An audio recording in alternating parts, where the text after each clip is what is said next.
সেনাপ্রধান চলমান পরিস্থিতি নিয়ে শনিবার দুপুরে ঢাকা ক্যান্টনমেন্টের হেলমেট অডিটোরিয়ামে উপস্থিত সকল সেনা অফিসার ও ভিটিসির মাধ্যমে সেনাবাহিনীর সকল ডিভিশনের কর্মকর্তাদের উদ্দেশ্যে বক্তব্য রাখেন এবং তাদের বিভিন্ন প্রশ্নের উত্তর দেন।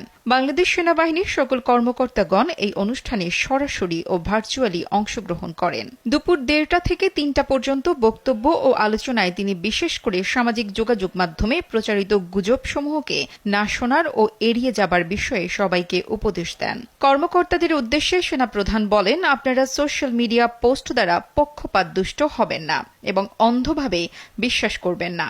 সোশ্যাল মিডিয়ায় আপনারা যা দেখছেন তা সত্য নাও হতে পারে। গুজব এড়িয়ে চলুন। খামের এত দাগ হয় কিভাবে? এই যে ভাবি, দাগও যাবে রাগও যাবে। নিন চাকা সুপার হোয়াইট। দেশে এখন একটা অস্বাভাবিক পরিস্থিতি বিরাজ করছে, যা স্বাভাবিক করার দায়িত্বে সেনাবাহিনীকে সারা দেশে নিয়োজিত করা হয়েছে।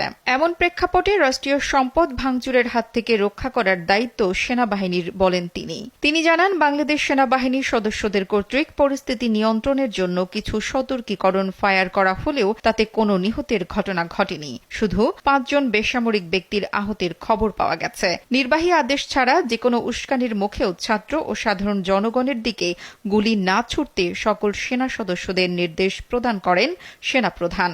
এছাড়া ডেপুটেশনে থাকা সামরিক কর্মকর্তাদের সর্বতোভাবে সহযোগিতা প্রদান করার আহ্বানও জানান। সাম্প্রতিক অতীতে পুলিশ সদস্যদের গুলিতে কিছু সংখ্যক অনাকাঙ্ক্ষিত হতাহতের কথাও উল্লেখ করেন তিনি। পরিশেষে সবাইকে উদ্দেশ্য করে বলেন যে, আপনাদের কারো